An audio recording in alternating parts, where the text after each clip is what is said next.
What's up, everybody? Welcome to Casa Bonnie. It's your girl, Bonnie Scotch, and I'm coming to you with another review for Rupaul's Drag Race. This is All Stars 8, episodes 9 and 10. I'm combining episodes 9 and 10 because I missed episode 9. I really had an insane week, and I won't even get into it because it's too much. But we're here. We're here now. So let's start with the roast. The roast at the top of the episode, we have Jimbo asking Alexis why she didn't keep her word. And Alexis responds, well, I didn't promise. Alexis, are we 10 years old? Do we have to pinky promise on everything to ensure that we're going to keep our word? So your word is no good. It's not valid at all unless you made a promise to somebody. Okay, that's the world according to Alexis. No problem. People like Alexis are kind of dangerous because everything becomes like a game of semantics with them.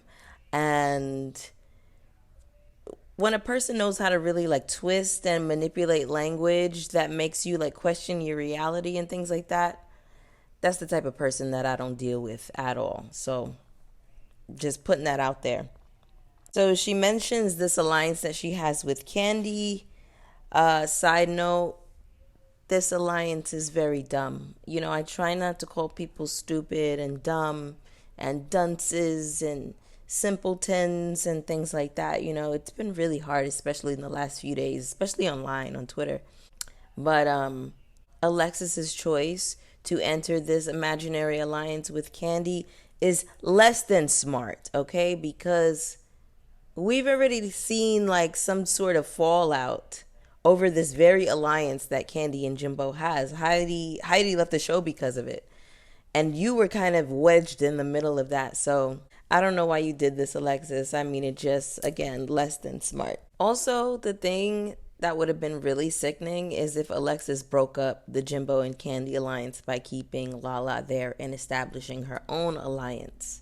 Because Lala already saved you, so that was your in right there. But you know what? We're not gonna rehash the old things too much because it kind of just is what it is. By the way, I don't know if you guys took a look at the episode of Roscoe's Tavern on YouTube where Lala and Alexis, did the episode together.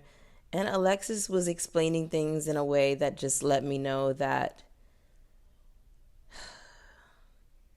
this is just a person I wouldn't want to be around. You know what I mean? More excuses, more dumb stuff, more digging of the hole, and continuing to flirt with Lala, even though it was clear that Lala wasn't having it. You're just so like, people like, just no self-awareness whatsoever.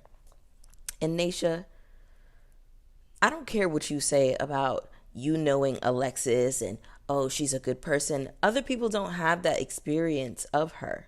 I mean, obviously I don't know her, but what I've experienced on my TV in her original season and this is enough to let me know I don't want anything to do with her. So don't admonish people for making up their mind and saying that she has an integrity problem because she very clearly does. Anyway, so this main challenge is the roast of Carson Kressley. Carson Kressley, this is your gay life. Side note, at Roscoe's Tavern, Alexis was talking about how Candy was mostly mean. During her set, they didn't show all of it. Obviously, we only get 2 minutes of a 5-minute cut. So she also said that she didn't love the choice that Jimbo made to do Joan Rivers. And it kind of seemed like she was hating and throwing a little bit of shade at Jimbo. But Alexis, girl, you weren't funny. You didn't even get that many laughs. I mean, you were a little bit funnier than Candy. I didn't laugh at all with Candy, but I did like Alexis's line about you don't have to take every job. But girl, you lost and you went home.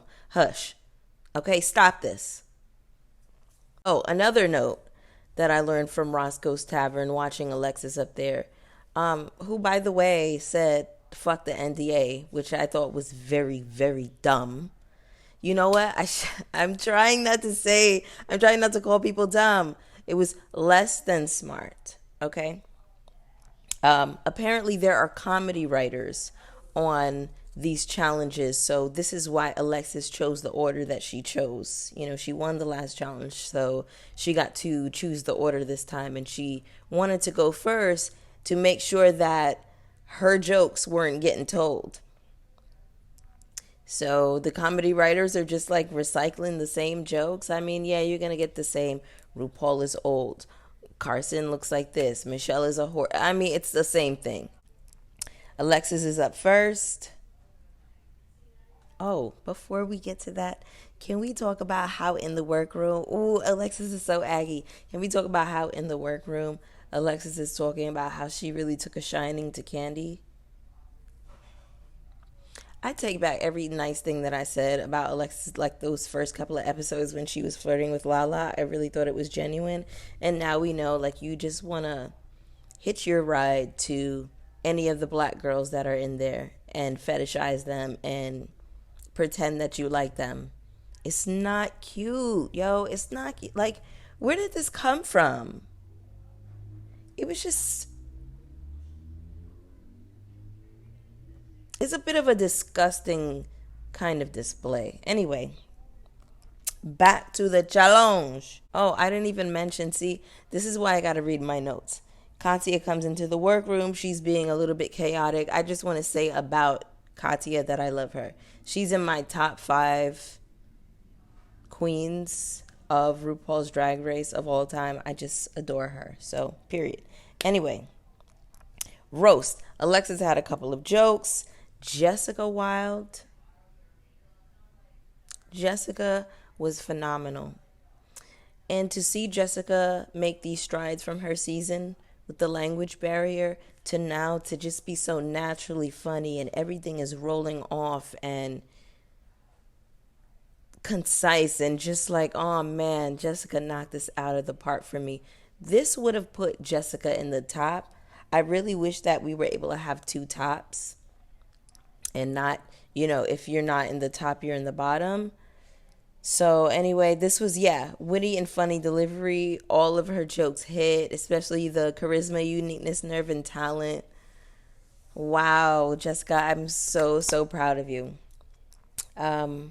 Candy, I didn't laugh at any of Candy's jokes. I just thought it was funny how Candy made a joke about Jimbo not having talent when in reality, Jimbo, this is the 4th challenge that they're going to win. And she made a comment about Jessica. Oh, we can understand every word that you said. Candy, people are always talking about how they don't understand the things that you say. I mean, I never ever had a issue understanding Jessica. So it's like with comedy, it's an observational sport. Your observations have to be spot on. I think that's what makes it funny. That's what makes a roast funny. There has to be some truth to it. There was no truth to anything that Candy said. It just seemed like you were being mean, and that wasn't funny. So Jimbo as Joan Rivers in this roast absolutely killed this. The cadence was bam, bam, bam, bam, bam, joke after joke after joke. It's like exactly in the way that Joan would have done it. And she really embodied the spirit of Joan Rivers, and that's hard to do, to be in character and deliver these jokes, and they were actually funny. So Jimbo and Jessica would have been in the top for me. I wish that this was a double win. Oh, shout out to Tom Felicia from the OG Queer Eye for the Straight Guy. Yes, I used to watch the original Queer Eye. I remember when it was out, with the guy from Chopped. He was like the food and wine guy. So yeah, it was really good to see Tom Felicia. Tom Felicia, you look good. You look great. Did you all see when Candy hit on Tom Felicia on the runway? All right, so runway category is Snow Bunny. Alexis, this was a different look for Alexis, but it was for me. I liked the hair, I liked the makeup, but overall the entire look, I didn't care about it. Like, it was like a bonnet with a long hanging carrier. I didn't care. Jessica in this blue ski fit looks like real resort wear. Candy for the runway is naked once again, but very pretty face. Jimbo looks very high fashion and pretty in white feathers. That's what I have. Jimbo wins this challenge. Silky Nutmeg Ganache is the lip sync assassin. When I saw Silky come out there with that jacket, I said, I know this bitch got a reveal up under there. And I was correct. It was a lot going on with all that neon and the leopard, but we know that Big Silk with the good milk is going, that's what she's going to do. She's going to give you a fit and a performance, honey. Anyway, this song was Freakazoid by Midnight Star. And the song really lent itself to Jimbo's naturally campy nature, and they were really able to play that up and pull out their first ever win of a lip sync. So congratulations, Jimbo. It was a great moment to see. Untucked, we have Jimbo chooses Alexis on the lipstick, and Alexis looks absolutely sick. I loved it.